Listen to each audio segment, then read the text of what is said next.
Welcome back to my channel, Firewall Gang. Well, there is something called zero trust. At the time when ransomware continues to make headlines and break new records, could zero trust be the answer to ransomware waves? Before we answer this question, let's first understand zero trust and its core components. What is zero trust? The concept of zero trust has been around a while and is most likely an extension of least privilege access. Zero trust helps to minimize the lateral movement of attackers, techniques used by intruders to squat networks. Through the principle of never trust, always verify. In a zero trust world, there is no implicit trust granted to you, regardless of where you are logging in from or resources you are trying to access. Just because you are behind the corporate firewall, only authorized individuals gain access to the selected resources as needed. The idea is to shift the focus from perimeter based reactive approach to data centric proactive one. The core components of zero trust are: to effectively implement zero trust, the organization must understand the core components. Number one, guiding principles. Four guiding principles serve as a foundation element to a zero trust strategy. This includes defining business outcomes. Organization can only defend themselves effectively once they know what they are trying to protect and where they are. Designing from inside out, identifying resources that need protection at the granular level, and building security control that work in a close proximity with those resources. Outline identify access requirement, providing a more granular level of access control management to user and device, and inspecting and logging all traffic, comparing authenticated identity against predefined policy, historical data, context of their access request. Number two, zero trust network architecture. Zero trust network architecture is made up of the protect surface, data asset, applications, and service resources that are most valuable to the company.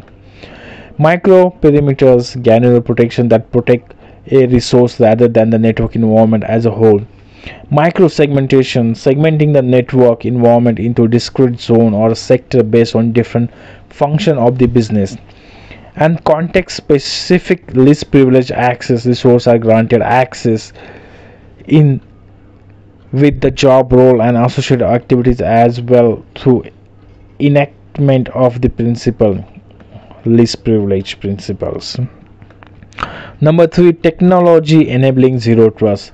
There isn't a single solution that enables zero trust. Having said that, technologies such as identity access management, multi-factor authentication, single sign-on, software-defined perimeters, user and entity behavior analytics, next-generation firewalls, endpoint detection and response, and data leakage prevention can help you to get started on zero trust. Zero trust and the ransomware problem.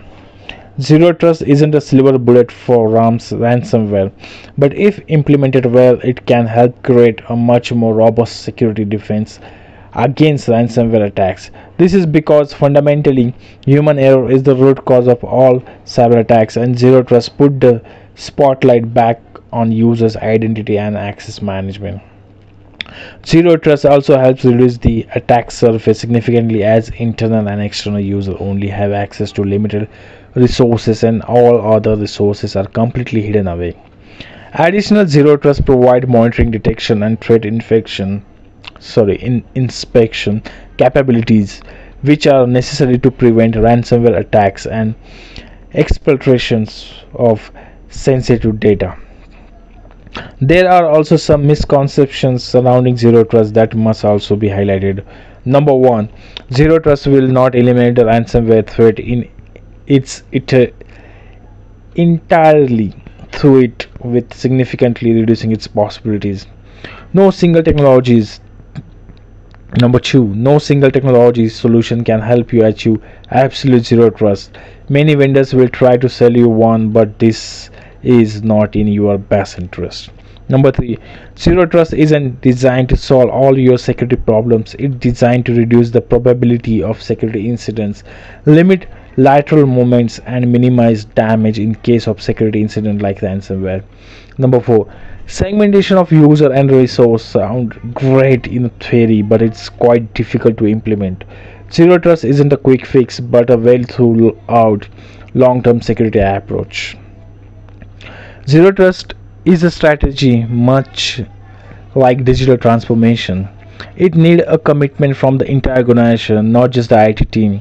It requires a change in a mindset and a radical shift in architectural approach.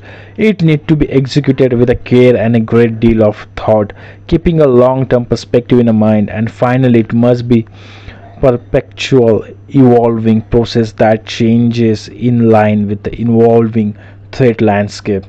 Nearly half of the cybersecurity professionals still lack confidence in applying the zero trust model, and rightfully so. One wrong move can leave the organization in a worse position. That said, business that implement zero trust successfully will be much stronger position to combat evolving threat like ransomware and emerge as a cyber resilience organization. There are few analyses on a countermeasure techniques and their effectiveness you can see on the table. You can refer that how and can be high effective countermeasures we can apply with the least amount as well. So if you like my video, please press a bell icon, subscribe my channel, so whatever the latest day uploaded video come to you as soon as I will upload them. Thanks for watching this video, and I have a wonderful day ahead. Bye.